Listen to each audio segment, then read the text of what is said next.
Hello, everyone. Hello, Jenny.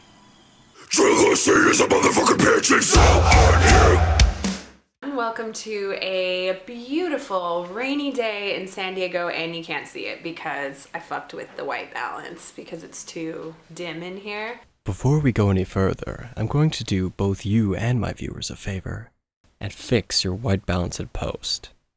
I couldn't stand you looking like a human carrot. No thanks needed.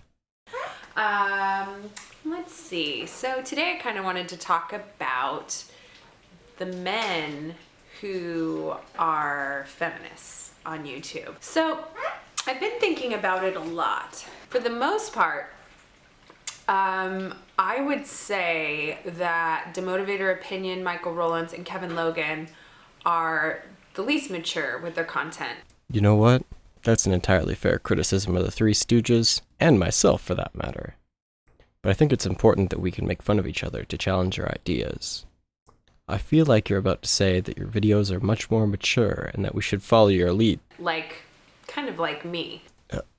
Are you okay? Did you fall and hit your head on something? This is so unlike you. But the only difference is they're men. Oh, there's the Jenny we know and love. It's only okay when women do it. That are advocating for the rights of, women. I'd be more than okay having a woman advocate for men's rights. I'd be worried if it were only women advocating for my rights, though. And sometimes I wonder, why do we all do it? Is it really because this is such a huge issue and women need rights and, Wait. Did you just imply that women's rights aren't important? Did Jekyll and Hyde record and edit this video? Seriously, what? Kevin, Tim, and Michael feel compelled to do something. Hey, Bits. It's Rogue from the future here. Just to give you a trigger warning. Jenny's about to say something very insightful. I don't know how to prepare your minds for this. Or is it because there's this sort of back and forth happening online all the time? Because for the most part, it just seems like immature back and forths between, them and Bearing. So, is the back and forth between them this constant battling and butting heads and, making cutesy, funny videos, attacking one another on a daily basis for the past few weeks? Basically, all these guys have been making back-to-back videos about each other. Maybe Kevin Logan a little less, but what is that really doing for feminism? Basically, it's just immature arguments that they're all kind of shilling and getting views off of. But is that helping feminism? Is that helping the advocacy for the equal rights of women based on gender or something like that? I don't really know what it helps at all. That's it. I give up. We've entered upside down land. In the world where I come from, you act closed-minded and vindictive. Can't do this anymore, guys. It's too contrarian. And here's another thing I've been thinking. If there were any other subject we could be talking about, do you think we would seriously be arguing gender? Would Christy Winters, be putting out, transphobia videos and things like that? Would I be putting out videos I would be talking about, the ideas and what people are discussing. But would that be what we were talking about? Is that even necessary? Or could we talk about something else? In a different world. Get ready for it. Oh, this is gonna be so good.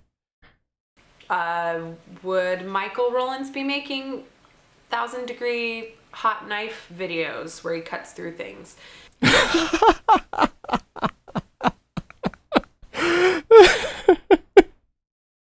Oh, what a world that would be. What happens if the knife doesn't cut through, Michael? Society's gonna crumble.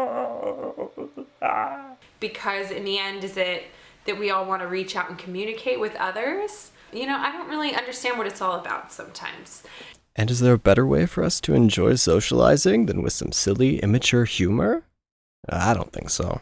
And I was just thinking today, are these guys truly helping, or is it kind of a joke? Is this just entertainment? Because in the end, it just feels like entertainment to me. It doesn't feel like, I don't know, we're making huge headway and there's like great strides. Because honestly, being rude to people will never, ever, ever get them to start thinking the way you think. Like, I can't go to an anti-feminist and be like, look, you fucking bitch, da da da da da, and expect them to be like, oh my god, you totally changed my opinion of feminism, I'm in. Like, if they're not working to change each other's minds, then what strides are they making? And Well, I can't speak for any of the Three Stooges, but I make videos to show the layman the pitfalls of certain ideas in the world, and humor is a great tool for that. You could argue that their humor could attract neutral parties, but we both know male feminists aren't funny. you know, the same with trans activist feminists and technically trans exclusionary radical feminists, but I wouldn't say that. I would just say radical feminists who